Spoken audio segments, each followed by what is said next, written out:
The bustling streets of Manhattan were alive with their usual rhythm on a crisp autumn morning. Donald Trump had just finished a tense business meeting at Trump Tower and decided to take a rare walk to clear his mind. The golden sunlight bounced off the towering glass buildings as he moved through the crowded sidewalks, lost in thought about his next real estate venture. As he walked, people did double takes, some pulling out their phones to snap quick photos of the famous businessman. Trump barely noticed, having grown accustomed to the attention over the years. He was more focused on the way the cool breeze felt against his face, a simple pleasure he rarely got to enjoy these days. 3 blocks from his building, something made him slow his pace. There, huddled in the doorway of an old brick building, sat a woman wrapped in a tattered gray blanket. Her appearance wasn't what caught his attention. Unfortunately, such sights weren't uncommon in New York City. It was something else, something he couldn't quite place. The woman's gray streaked hair fell in tangles around her face, but her features held traces of refinement beneath the wear of hard times. Her hands, though dirty, were delicate, and she held them close to her chest as if protecting something precious. A small cardboard sign rested at her feet, its message written in surprisingly elegant handwriting. Lost everything. Any help appreciated. Trump found himself stopping completely, causing a young businessman to nearly collide with him from behind. He mumbled an apology without taking his eyes off the woman. There was something hauntingly familiar about her face, like a melody he had heard long ago, but couldn't quite remember. The woman must have felt his gaze because she looked up, her blue eyes meeting his. For a moment, time seemed to stand still on that busy New York street. Those eyes? He knew those eyes from somewhere. "Sir," his security detail urged from behind, "we should keep moving." But Trump held up his hand, silencing them. He took a step closer to the woman, his expensive Italian shoes now just inches from her worn blanket. The contrast between their current circumstances couldn't have been more stark. The woman's gaze dropped back to the ground, a flash of shame crossing her features. This reaction, too, seemed familiar to Trump. It wasn't the usual hopeful look he got from people asking for help on the streets. "Excuse me," he said, his voice softer than usual. Do I know you from somewhere?" She lifted her head slowly, and this time when their eyes met, recognition flickered across her face too. She squinted slightly, studying his features, and then her eyes widened with a mix of shock and embarrassment. "Donald," she whispered, her voice hoarse but carrying traces of a once refined accent. "Donald Trump." The way she said his name triggered something in his memory, a classroom from long ago, wooden desks, chalk dust in the air, and a bright young girl with a quick mind and quicker smile. "My God," he breathed, leaning closer. "Patricia? Patricia Andrews?" The woman, Patricia, seemed to shrink further into herself, pulling the blanket tighter around her shoulders. But she nodded, a single tear tracking down her weathered cheek. "Class of '64, she confirmed quietly. I never thought I'd see anyone from those days again, especially not like this." Trump stood there, momentarily speechless. Patricia Andrews, the girl who had graduated top of their class, who had won every academic award possible, who everyone had predicted would change the world. The same Patricia who had helped him understand complex math problems when they were teenagers was now sitting homeless on a Manhattan street. The busy New York crowd continued to flow around them like a river around rocks, people too absorbed in their own worlds to notice the profound moment unfolding on the sidewalk. Trump's security team shifted uncomfortably, unsure how to handle this unprecedented situation. "Sir," one of them started again, "your next meeting." But Trump wasn't listening. His mind was racing through memories of high school days, of Patricia's valedictorian speech, of her dreams to attend Harvard and become a pioneering woman in business. How had she ended up here? What series of events had led to this moment? As these questions swirled in his mind, he made a decision that would change both their lives forever. He extended his hand toward Patricia, ignoring the dirt and grime. "Patricia," he said firmly, "we need to talk." Patricia stared at Trump's outstretched hand for a long moment, her mind struggling to bridge the gap between their shared past and this surreal present. Finally, with trembling fingers, she reached out and took it. Trump helped her to her feet, noticing how light and fragile she felt. "There's a small coffee shop around the corner," Trump said, gesturing down the street. His security team exchanged worried glances, but he waved away their concerns. We can talk there. Patricia clutched her few belongings, a worn backpack and the blanket, close to her chest. She was acutely aware of the stares from passersby, who seemed shocked to see Donald Trump helping a homeless woman down the street. Some even stopped to take pictures with their phones. The coffee shop was a modest place, nothing like the luxury establishments Trump usually frequented. As they entered, the bell above the door chimed softly, and the warm aroma of coffee enveloped them. The young barista's eyes widened in recognition of Trump, but a subtle headshake from his security team kept her from making a fuss. They settled into a quiet corner booth, Trump's security maintaining a respectful distance. Patricia sat stiffly, looking out of place among the clean, comfortable surroundings. A waitress approached, and Trump ordered coffee and sandwiches for both of them. Patricia, Trump began, his voice gentler than his usual public tone. The last I heard, you were heading to Harvard. You had that full scholarship. What happened? She wrapped her hands around the warm coffee cup the waitress had brought, seeming to draw strength from its warmth. Her once pristine manicure was now just a memory, her nails broken and dirty. I did go to Harvard, she said quietly, her voice carrying echoes of the confident young woman she had once been. Graduated summa cum laude. Got my MBA, married James Peterson. Do you remember him?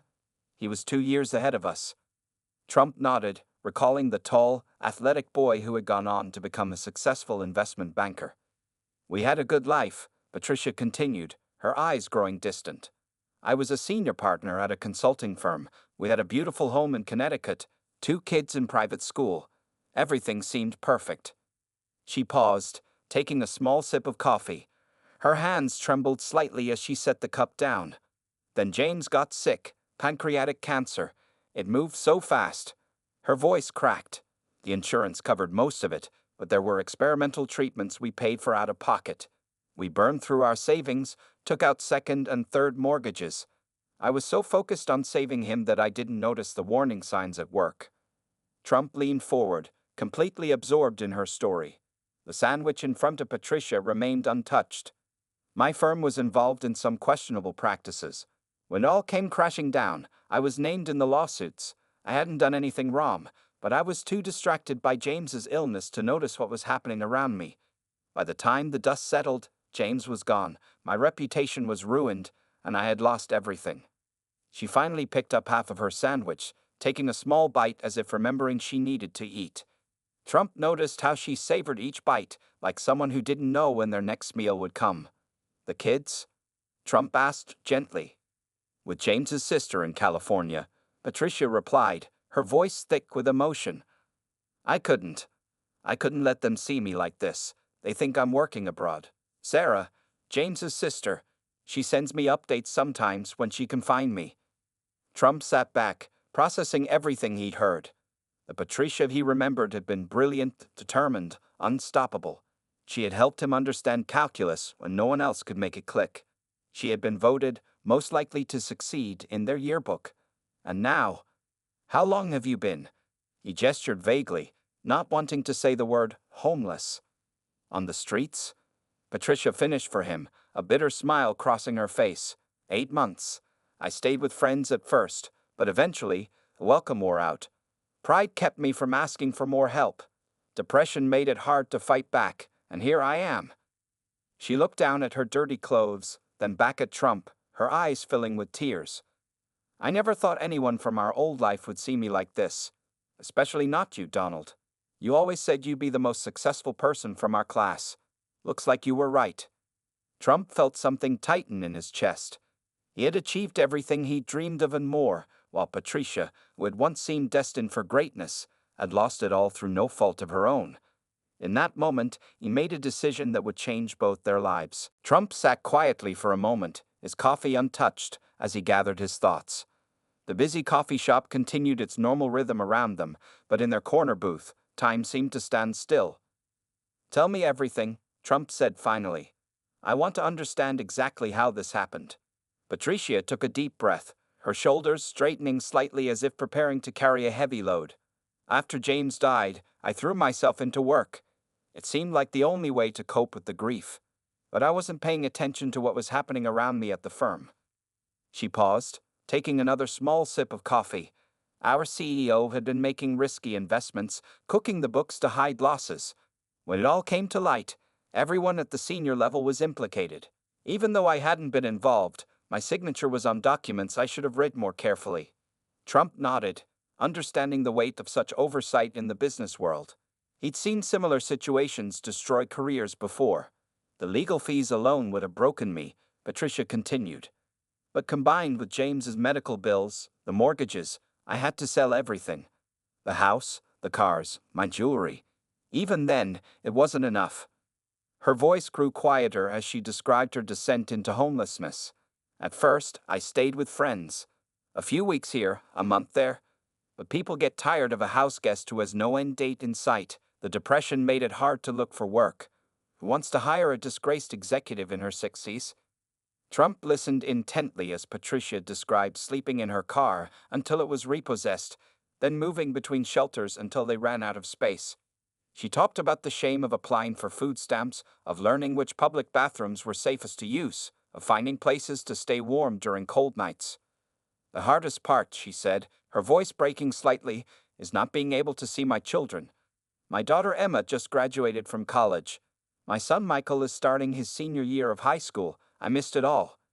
She pulled a worn photograph from her backpack, carefully protected in a plastic sleeve. It showed two smiling teenagers standing in front of a Christmas tree.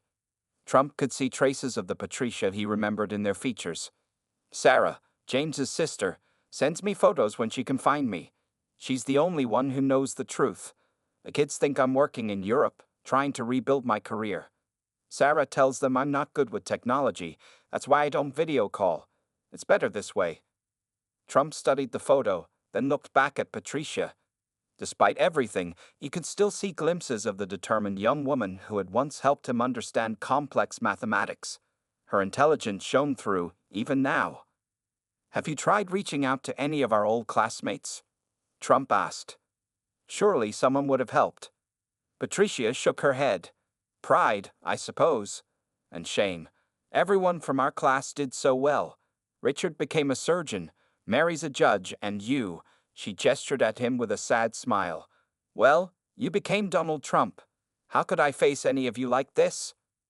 Trump thought about their graduation day, how full of hope and ambition they had all been. None of them could have predicted this turn of events for Patricia, who had seemed destined for success. The worst part is feeling invisible, Patricia continued, her voice barely above a whisper. People look right through you when you're homeless. They pretend they don't see you. After a while, you start to feel like maybe you really are invisible. She brushed away a tear with the back of her hand. Until today, when you saw me, really saw me. Trump felt the weight of those words. He had almost walked past her too, what if something hadn't made him take a second look? How many others had he walked past over the years, never knowing their stories? Patricia, he said firmly, leaning forward. You're not invisible anymore, and this situation, it ends today. She looked at him with a mix of hope and skepticism. She had learned the hard way not to trust in easy solutions. I mean it, Trump continued, pulling out his phone. I'm going to make some calls. Your story isn't over yet, Patricia. Consider this the beginning of a new chapter. As he dialed the first number, Patricia watched him with cautious optimism. After months of darkness, a small light had appeared at the end of the tunnel. She just hoped it wasn't another illusion. That evening, Trump sat in his office at Trump Tower, staring out at the glittering Manhattan skyline. The encounter with Patricia had shaken him more deeply than he expected. His phone lay on the desk, still warm from the dozens of calls he'd made throughout the afternoon. After leaving the coffee shop, he had immediately contacted his personal assistant, his legal team, and several trusted business associates. The wheels were already in motion, but his mind kept returning to the image of Patricia huddled in that doorway. Mr. Trump. His assistant Sarah entered with a stack of papers. I have the information you requested about Patricia Andrews. He turned from the window and gestured for her to continue. Sarah laid out the documents on his desk, bank records, legal papers, news clippings about the consulting firm's collapse, and medical bills from James's cancer treatment. It's all exactly as she said, Sarah reported. The firm's scandal was kept relatively quiet, but it destroyed the careers of everyone involved. Patricia's savings were completely drained by legal fees and medical bills. A house was foreclosed on last year. Trump picked up a photograph from the pile. Patricia at a business conference 5 years ago, looking polished and professional, giving a keynote speech. The contrast with the woman he'd met today was startling. Her children? He asked, still studying the photo. Both doing well in California with their aunt. The daughter, Emma, just graduated from UCLA with honors. The son, Michael, is captain of his high school debate team. Sarah paused. They really do believe their mother is working in Europe. Trump stood and walked to the window again. The city lights reminded him of stars, and suddenly he remembered sitting next to Patricia in their high school astronomy class, listening to her explain constellations with passionate enthusiasm. "Sir," Sarah said hesitantly, "the hotel suite has been arranged as requested. The medical team will be there tomorrow morning. But, are you sure about all this? It's a significant investment of time and resources." Trump turned to face her. "Did you know Patricia helped me pass calculus in high school? I was struggling, and she spent hours tutoring me. Never asked for anything in return. Just did it because she saw someone who needed help." He picked up another document, Patricia's old resume, listing achievements that would have impressed anyone in the business world. She was brilliant. Still is. Life just dealt her a terrible hand, and she didn't have anyone to help her through it. Walking back to his desk, Trump began signing the papers Sarah had brought. Authorization for medical care, temporary housing arrangements, legal assistance to review her past cases. "Set up meetings with our HR department," he instructed. "Once she's back on her feet, she'll need work. Something that uses her skills but starts slowly. And contact our PR team, not to publicize this, but to be prepared if the story gets out." Sarah nodded, making notes. "And her children?" Trump paused, tapping his pen thoughtfully on the desk. "Not yet. Let's help Patricia get stabilized first. She should be the one to decide when and how to tell them." As Sarah left the office, Trump found himself looking at the old photograph again. The woman in the image radiated confidence and success, everything Patricia had lost. But he had seen flashes of that same person today, buried beneath layers of hardship but not completely gone. He thought about how easily this could have happened to anyone. One serious illness, one market crash, one streak of bad luck. The distance between success and destitution was shorter than most people realized. His phone buzzed with a message from the hotel. The suite was ready, stocked with everything Patricia might need. Tomorrow would begin the long process of helping her rebuild her life. As we know, to make our website more visible across World Wide Web, we need to do SEO of a website. For this, we use some specific words which are known as keywords, in which we optimize our website, so when anyone search it on search engine it come in top search ranking. For this, we need to know what are the keywords in which to optimize our site and how visitors search these keywords. To get the data about keyword searches we use KWF equals Keyword Finder, most valuable keywords to optimize our website through which we could achieve high ranking in search engine in a minimal time. Keywords, simply we can say keywords are some specific words or groups of words which visitor use to search about specific product or service. Why do we need keywords? We need keywords to make our website or product visible across www, so our site will come in top searches when someone will search about product or service in which we are dealing. These keywords helps us to understand what words or set of words visitor use to search same niche or product in which we are. The next morning, Trump's plan began to unfold. He had arranged for Patricia to stay in a comfortable suite at one of his hotels, where a team of professionals waited to help her. As she stepped into the spacious room, Patricia's eyes filled with tears at the sight of clean clothes laid out on the bed and basic necessities in the bathroom. "First things first," Trump explained, standing in the doorway.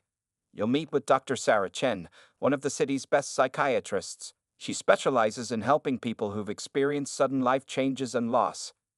Patricia nodded, running her fingers over the soft fabric of a new sweater. After months of wearing whatever she could find, the simple act of having clean, new clothes seemed almost overwhelming. Then, Trump continued, "My legal team wants to review your case. There might be ways to appeal some of those judgments against you. At the very least, we can negotiate with your creditors." A knock at the door announced the arrival of Dr. Chen, a kind-faced woman in her 50s. Trump excused himself, promising to return later that afternoon. As he left, he heard Dr. Chen beginning to speak softly with Patricia. Throughout the day, various professionals came and went from the suite. A medical doctor performed a thorough checkup, prescribing medications for Patricia's untreated high blood pressure. A social worker helped her apply for temporary assistance programs. A career counselor began drafting plans for her return to the workforce. Trump returned in the late afternoon, finding Patricia looking more alert than he'd seen her since their reunion. She had showered and changed into the new clothes, and some of the haunted look had left her eyes. "The team tells me you've had a busy day," he said, settling into an armchair across from her. Patricia nodded, her hands clasped in her lap. "I don't know how to thank you, Donald. This is all so much." "Don't thank me yet," Trump replied. "We're just getting started. I've been thinking about your skills, your experience. Even with everything that happened, you're still one of the smartest people I've ever known." He pulled out a folder and handed it to her. Inside was a proposal for a new position at one of his companies, a consultant role that would start small but could grow as she regained her footing. "It's not charity," he said firmly, seeing the hesitation in her eyes. "I need someone with your background to review some of our charitable initiatives. The salary is fair market value for the work involved." Patricia opened her mouth to protest, but Trump held up his hand. "Before you answer, there's something else you should know. I've set up a foundation, the Second Chance Initiative. It's designed to help professionals who've fallen on hard times due to circumstances beyond their control. You're going to be our first success story." He watched as Patricia absorbed this information, seeing the mix of emotions cross her face: hope, fear, gratitude, and uncertainty. "But my reputation," she began. "Will be rebuilt," Trump finished. "My PR team is already working on it. We'll tell your story, not as a tragedy, but as a reminder that anyone can face unexpected setbacks. What matters is how we help each other get back up." Patricia's hands trembled as she looked through the proposal. "And my children?" "That's your decision to make," Trump said gently. "But when you're ready, we'll make sure you can see them again. We'll handle it however you want." For the first time since he'd found her on the street, Patricia smiled, a real smile that reached her eyes. "I never expected. When I woke up yesterday morning." "Life can change in an instant," Trump said. "Sometimes for the worse, but sometimes for the better too.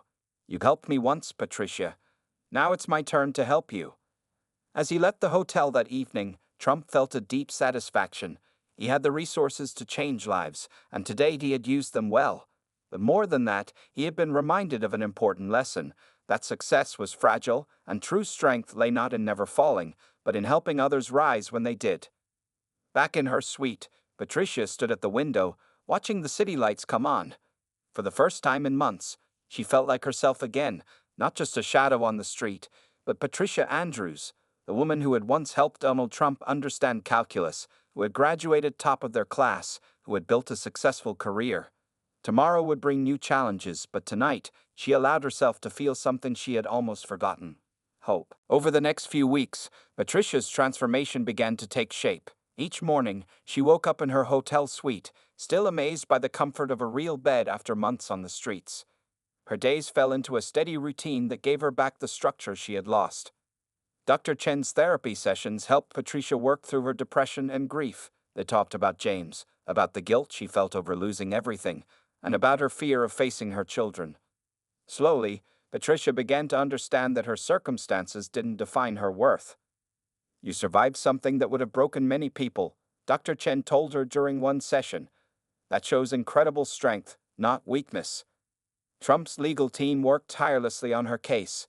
They discovered several irregularities in the original lawsuits and began the process of appealing the judgments.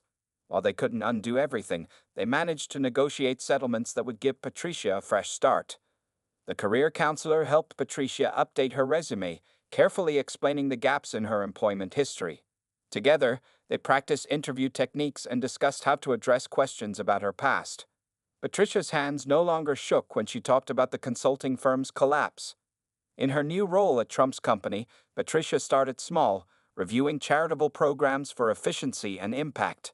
Her analytical skills proved as sharp as ever, and her recent experiences gave her unique insights into how to help people in crisis.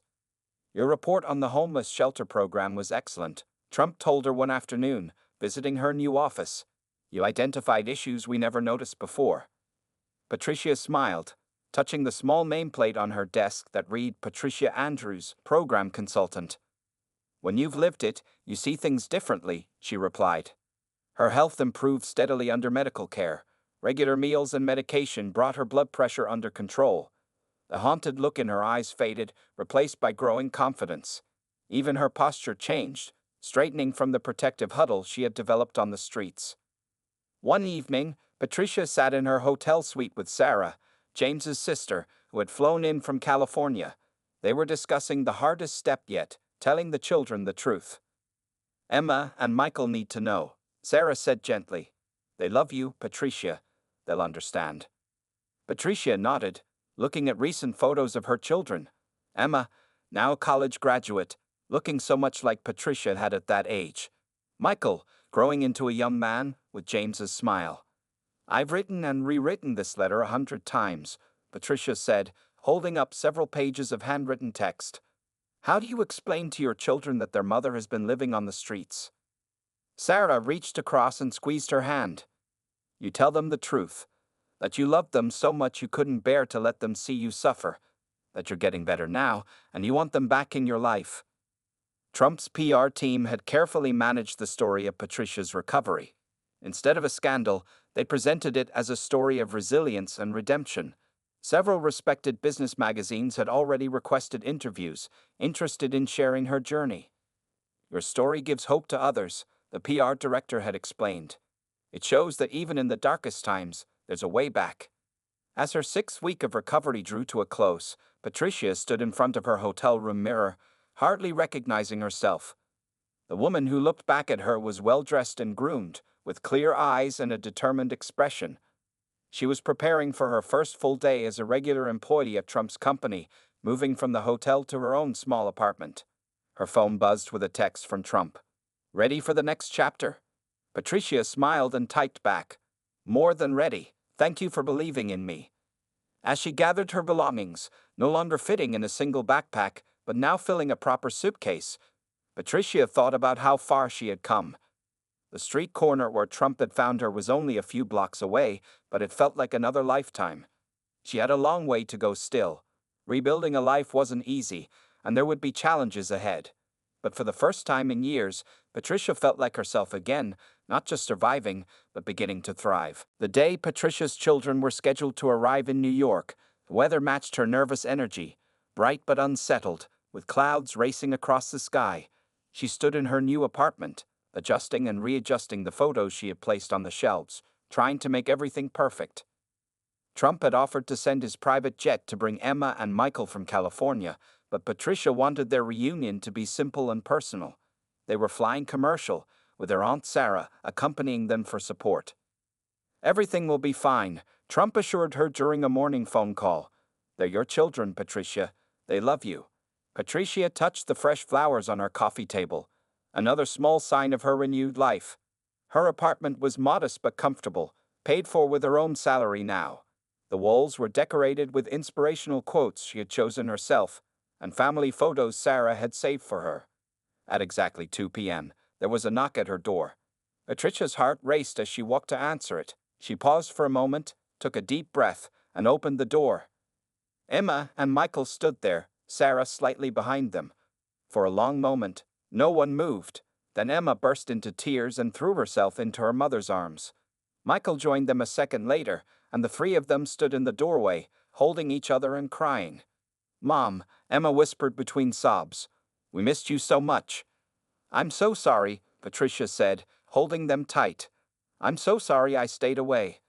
They moved into the living room, where Patricia had prepared snacks and drinks. As they settled onto the couch, Michael looked around the apartment with curious eyes. Aunt Sarah told us everything, he said quietly. About Dad's medical bills, the company scandal, everything. Patricia nodded, fighting back fresh tears. I thought I was protecting you by staying away. I didn't want you to see me like that. Emma reached for her mother's hand. We would have helped you, Mom. You didn't have to go through that alone.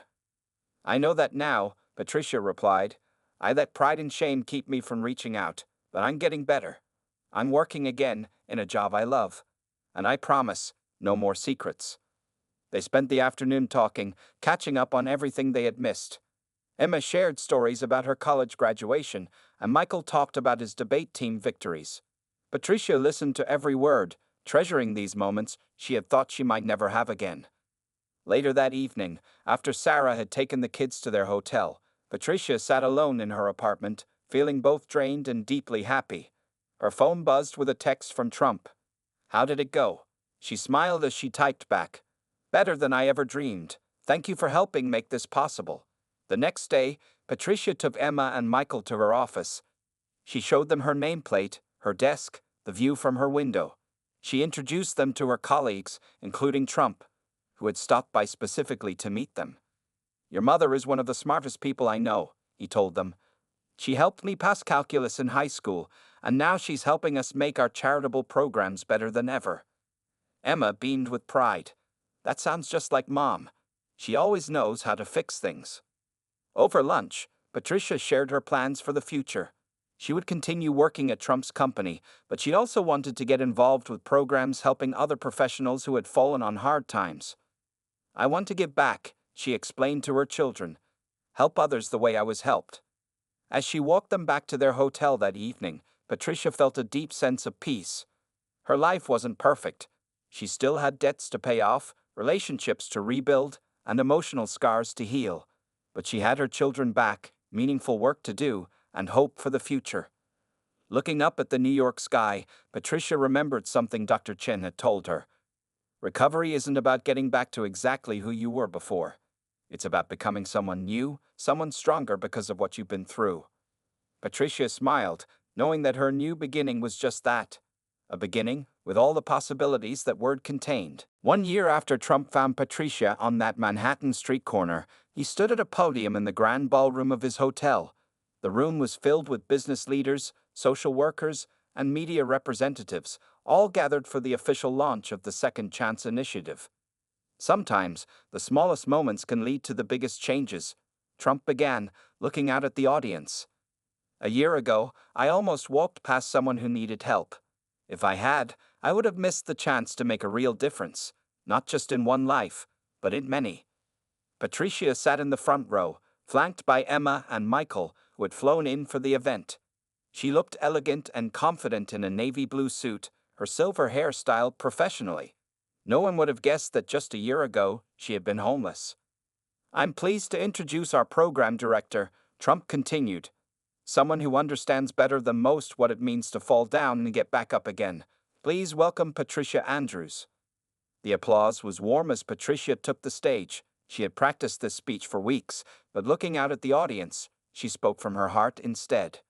Rock bottom has a way of teaching you what matters, she began. When I was homeless, the hardest part wasn't the physical discomfort. It was feeling invisible, like I no longer existed in the world I had once been part of.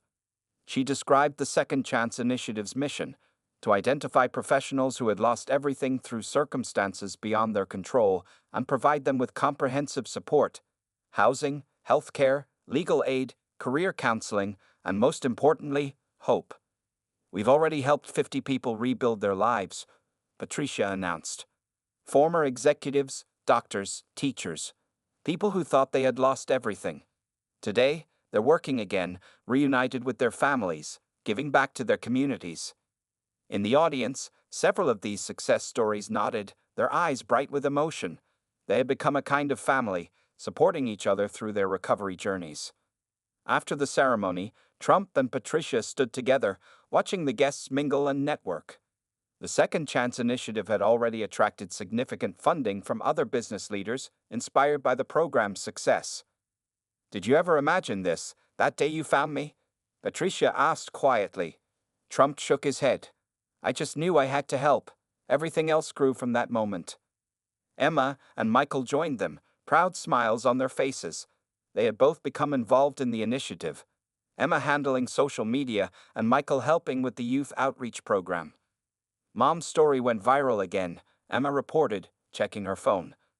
People are calling it the Manhattan Miracle. Patricia laughed softly. The real miracle is how many people want to help once they understand the problem. We've had hundreds of companies offer jobs, apartments, services, because you showed them how, Trump said. You turned your experience into something positive. Later that evening, Patricia walked to the street corner where Trump had found her. She often visited this spot, using it as a reminder of how far she had come and how far others could go with the right support.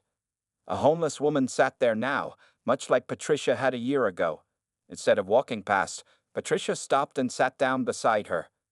Would you like to hear a story? She asked gently. It's about second chances. The woman looked at her warily at first, but something in Patricia's eyes made her nod.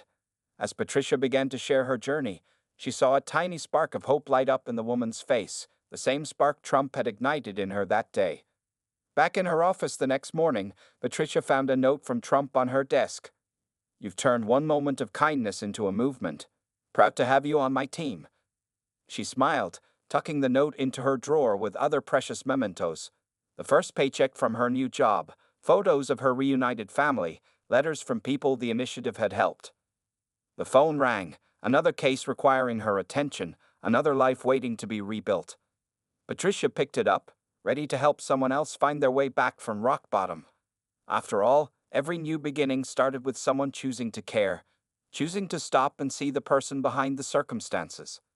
That, she had learned, was the most lasting impact of all.